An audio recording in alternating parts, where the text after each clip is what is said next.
السلام عليكم ورحمة الله وبركاته. ازيكم عاملين ايه؟ يا رب تكونوا بخير وبأحسن حال. لو لسه ما اشتركتيش في القناة اتمنى تضغط على زر الاشتراك وتفعل الجرس عشان يوصلك كل جديد مني، وما تنسيش اللايك والكومنت الجميل منكم. النهارده هعمل معاكم وصفة حلوة قوي قوي قوي، جميلة جدا ومفيدة جدا للأطفال. هعمل معاكم النهارده ازاي تحولي الجلاش لفطيرة. بجد هتبقى فطيره كده محشيه وطعمها حلو قوي. هقولك ازاي تحولي معاكي الجلاش لفطيره محشيه كده وفيها ايه حاجات مفيده كلها للاطفال وحلوه قوي. اول حاجه معايا في المكونات اللي انا محتاجاها هم دولت بس، مش محتاجاها حاجه اكتر من كده. تقدري تشيلي اللي انت عايزاه وتحطي اللي انت عايزاه، مفيش مشكله. انا معايا هنا صدر فرخه مشوحاه كده مع البهارات، ومعايا هنا جبنه رومي، ومعايا هنا لانشون، ومعايا كوبايه لبن، ومعايا بيضة واحدة، ومعايا طماطم، ومعايا فلفل احمر واخضر، وكيس بيكنج باودر، والجلاش اللي معانا اللي احنا هنحتاجه. دي بس الحاجات اللي احنا هنحتاجها. اول حاجة خالص هنبدأ نعمل ايه؟ هنجهز الحشوة معاكم.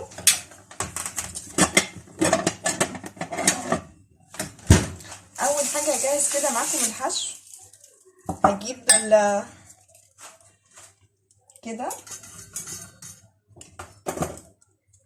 مع بعض، احط الفلفل والطماطم، الفلفل الاحمر والاخضر والطماطم،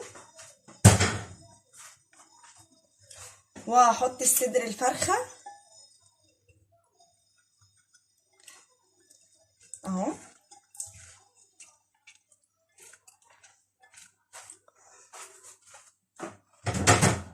ومعايا هنا لانشون. اللانشون ده ممكن تقطعيه وتحطيه بردك، بس انا هقطعه وارجع لكم تاني. وهنا زي ما انتم شايفين انا كده قطعت اللانشون معايا، قطعته هحطه بردك مع الخلطه كده مع الحشو. يبقى احنا حطينا الطماطم والفلفل، الطماطم والفلفل الاحمر والاخضر وصدر الفرخه، ومعايا هنا اللانشون. دي الحشوه اللي انا هحشي بيها الجلاش، وهقول لكم يطلع معاكم ازاي زي الفطير بالظبط وطعمه حلو قوي قوي قوي كده. يبقى احنا جهزنا الحشوه. هنبدا بقى نعمل ايه؟ هنجيب هنا صينيه، انا معايا هنا صينيه،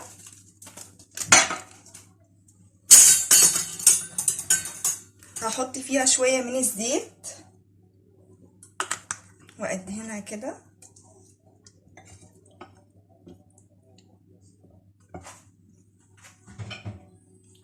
وهبدا اجيب الجلاش اللي معايا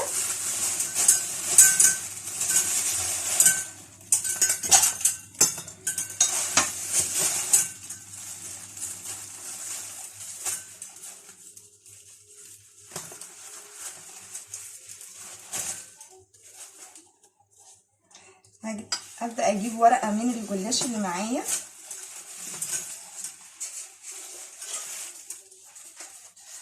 وهبدا بقى ان انا ايه اكشكشه كده.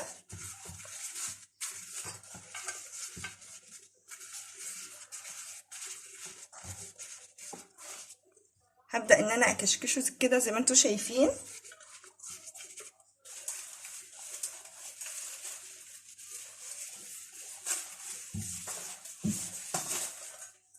وهبدا بردك اجيب ورقه قدامها كده واكشكشها بردك بنفس النظام. وعلى فكره انت ممكن تقطعيه مفيش مشكله اهو زي ما انتم شايفين. على فكره بيبقى طعمه حلو قوي، على فكره بيطلع معانا زي الفطير بالظبط، والله العظيم بيبقى تحفه زي ما انتم شايفين. هبدا بقى ان انا احط نص الكميه اللي معايا من الجلاش. شوفي انت هتستخدمي قد ايه، وهبدا ان انا ايه احط نص الكميه وهرجع لكم تاني. هنا بقى بعد ما حطيت نص الكميه من الجلاش اللي معايا، طبعا حسب شوفي انت هتستخدمي نص كيلو كيلو بتحطي نصه، نص الكميه. هبدا بقى ان انا معايا هنا الحشو اللي انا حطيته اهو، هبدا بقى ان انا احطه هنا.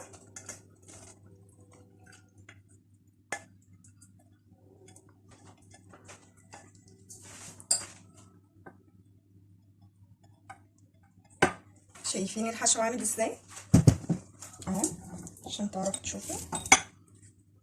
هبدا بقى ان انا اوزع كده الحشو معايا. وهنا بعد ما حطيت الحشو كده على الجلاش زي ما انتم شايفين، هبدا بقى ان انا بردك اكمل معايا الحاجات دي، انا هحتاجها دلوقتي بس في الاخر. ومش ناسيه طبعا كيس بيكنج باودر.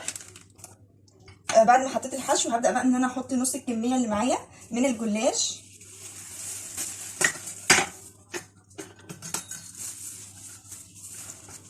هبدا كده ان انا ايه اكشكش بايدي كده.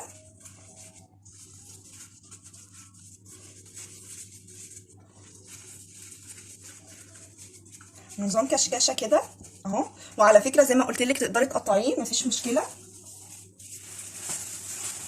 وهاجي بردك من قدامها هنا كده وهبدا ان انا ايه اكشكش كده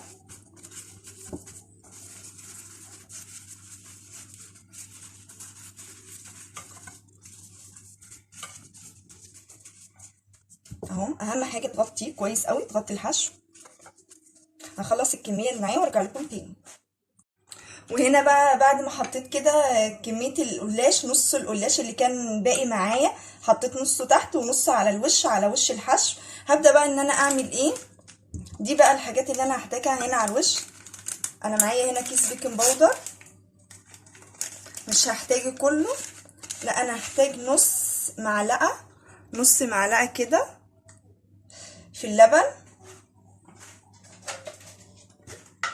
ونص بردك معلقه ملح اهو، نص معلقه ملح.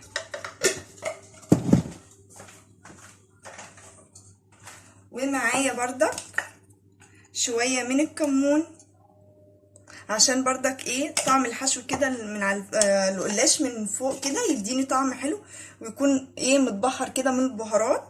ومعايا ربع كده من فلفل اسمر، يبقى حطيت بيكنج باودر. وهنا بعد ما حطيت كده كله مع بعض وبقلب كويس قوي، وهجيب بقى البيضه.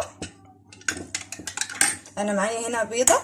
على فكره اللي هتطري معايا هنا اللي هتطري معايا الجلاش ويبقى عامل زي الفطير البيضه وكوبايه اللبن. كوبايه اللبن والبيضه هيخلوا معايا الجلاش زي الفطير بالظبط اهو. هقلب بقى كويس قوي. وهنا بعد ما قلبت كده البيضه والبهارات مع كويس قوي مع اللبن، هبدا بقى ايه ان انا انزل بيه كده على الجلاش. على فكره هو اللي هيطري لي الجلاش. اهم حاجه من الجناب عشان خاطر يوصل لتحت بردك.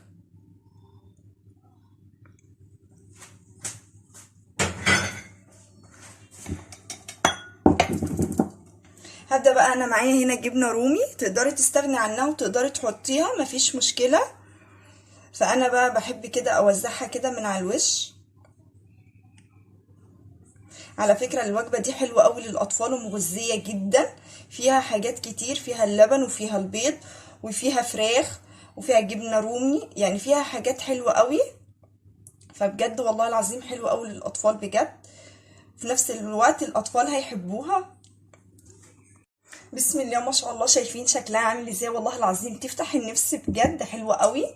هبدا بقى ايه، انا بعد ما وزعت كده الجبنه الرومي من على الوش، كان معايا شويه من اللانشون اللي انا كنت مقطعاه للحشو، شلت شويه كده منه وقلت ما اوزعه كده على الوش كده.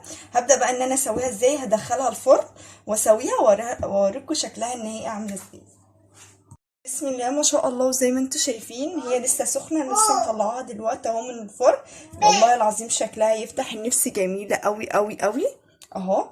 يا رب انا بقى اسيبها تبرد خالص وبعد كده هقطعها. لو عجبتك الوصفه ما تنسينيش باللايك والاشتراك وتفعيل الجرس عشان يوصلك كل جديد مني. بجد بجد والله جميله قوي، تفتح النفس، حلوه قوي قوي قوي. وهنا بعد ما سبتها بقى تبرد وقطعتها، هوريكم بقى شكلها عامل ازاي والحشو بتاعها عامل ازاي. شايفين الحشو قلبها من جوه عامل ازاي؟ جميله جدا جدا جدا. شايفين قلبها من جوه عامل ازاي؟ حلوه قوي قوي قوي، شكلها عامل ازاي، وفطيره وناعمه وجميله قوي. شايفين قلبها متحمره وجميله من تحت، شايفين عامله ازاي؟ بجد تفتح النفس وطريه وجميله قوي. وزي ما انتم شايفين، لو عجبتك بقى الوصفه ما تنسيش باللايك والاشتراك وتفعيل الجرس. شايفين؟ انا بقى حبيت اطلعها كده في طبق وقلت عشان تعرفوا تشوفوها. شايفين شكلها عامل ازاي؟ متحمره من تحت وجميله. شايفين قلبها؟ والله العظيم حلوه قوي قوي قوي، ومتحمره وحلوه. شايفين قلبها؟ جد جدا الاطفال هيحبوها على فكره. شايفين؟ محشيه من جوه وجميله جدا وطريه. انا قلت ما اقطعها كده واوريها لكم.